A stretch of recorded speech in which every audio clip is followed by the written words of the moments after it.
प्यारे बच्चों, आज हम हमारी पाठ्य पुस्तक में कबीरदास की काव्य रचना के बारे में पढ़ेंगे, जिसका मुख्य शीर्षक है साखियाँ और शब्द। तो आओ अब हम शुरू करते हैं।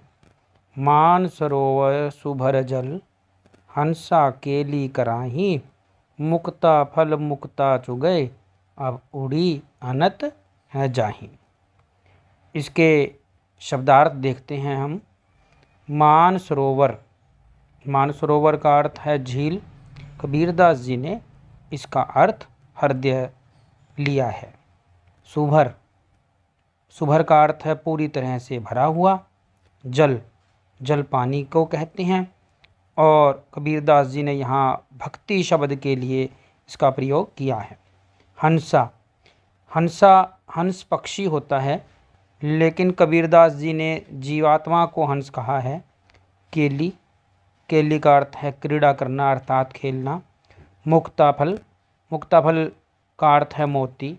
और अनत का अर्थ है दूसरी जगह। तो आइए अब इसके अर्थ को भी देखते हैं। मान सरोवर सुभर जल, हंसा केली कराही।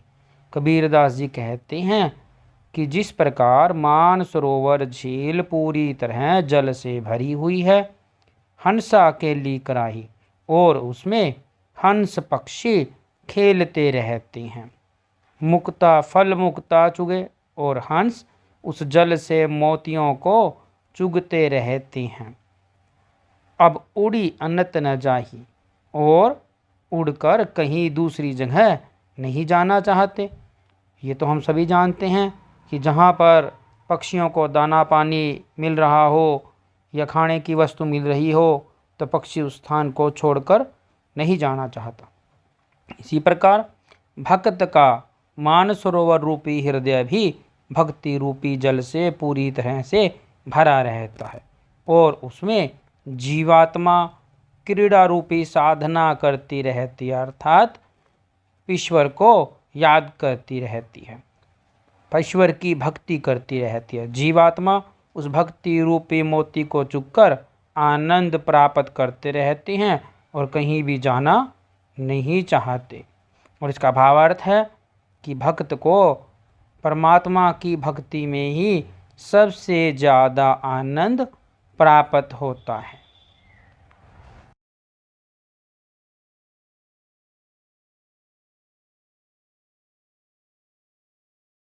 हमारी दूसरी साखी है। प्रेमी ढूंढत मैं फिरो, प्रेमी मिले न कोई, प्रेमी को प्रेमी मिले, सब विष अमृत होई। तो आइए इसके भी हम शब्दार्थ देख लेते हैं। जैसे प्रेम करने वाले अर्थात ईश्वर से प्रेम करने वाले प्रभु भक्त को कहा गया है। फिरों का अर्थ है घूमता हूँ। होई का मतलब हो जाता है। तो इसका अर्थ देखते हैं। क्या कहा है? प्रेमी ढूंढत मैं फिरूं। तो कवि कहता है कि मैं ईश्वर को प्रेम करने वाला अर्थात प्रभु भक्त को ढूंढता फिर रहा था, पर प्रेमी मिले न कोई, पर अहंकार के कारण मुझे कोई भी भक्त ना मिला। अहंकार यानी कि मेरे मन में, मेरे हृदय में अहंकार था, घमंड था कि मुझसे बड़ा कोई भी नहीं है, इसलिए मुझे कोई भी प्रभु का भक्त नहीं मिला। प्रेमी को प्रेमी मिले, जब दो सच्चे प्रभु भक्त मिलते हैं तो मन सब विष अमृत होए, तो मन की सारी विष रूपी बुराइयां समाप्त हो जाती है तथा मन में अमृतमयी अच्छाइयाँ आ जाती है। यानी कि मन के अंदर जितनी भी कुंठा, जितना भी विष जहर दूसरे लोगों के प्रति जो भरा होता है, वह सारा समाप्त हो जाता है। तो इसका भावार्थ है कि अहंकार को समाप्त करके परमात्मा को प्राप्त किया जा सकता है। तीसरी साखी में कबीरदास जी कहते हैं, हस्ती चढ़िए ज्ञान को, सहज दुलीचा डारी, स्वान रूप संसार है, भूकन दे झक मारी। तो इसके शब्दार्थ देखिए। शब्दार्थ है हस्ती का अर्थ होता है हाथी। सहज सहज प्राकृतिक समाधि को कहते हैं। धुलीचा कालीन, स्वान, स्वान का अर्थ होता है कुत्ता, भूकन दे अर्थात भौंकने दो, झकमारी अर्थात समय बर्बाद करना। तो इसका अर्थ देखिए, कवि कहता है हस्ती चढ़िए ज्ञान को। तो कवि जो मनुष्य ज्ञान प्राप्ति में लगे हुए हैं उन साधकों को, उन मनुष्यों को संबोधित करते हुए कहता है कि हस्ती चढ़िए ज्ञान को, कि हे मनुष्य तुम ज्ञान रूपी हाथी पर बैठकर, चढ़िए का मतलब है बैठकर, ज्ञान रूपी हाथी के ऊपर बैठकर सहज दुलीचा डार, सहज समाधि रूपी आसन बिछाकर ज्ञान प्राप्ति के मार्ग पर चलते रहो। अर्थात तुम्हें दुनिया की परवाह नहीं करनी है।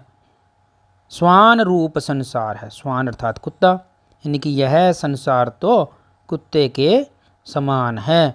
भूकन दे झकमार, जो हाथी को चलते देखकर निरुद्देश्य अर्थात बिना काम के ही भौंकता रहता है। अर्थात मनुष्य को ज्ञान प्राप्ति में लीन देखकर दुनिया वाले अनेक तरह की उल्टी सीधी बातें करते रहते हैं, परंतु उसे दुनिया के लोगों की निंदा की परवाह नहीं करनी चाहिए। उसे अपने ज्ञान मार्ग प्राप्ति के मार्ग पर चलते रहना चाहिए। तो भावार्थ, मनुष्य को ज्ञान प्राप्ति के मार्ग में आने वाली बाधाओं की चिंता नहीं करनी चाहिए।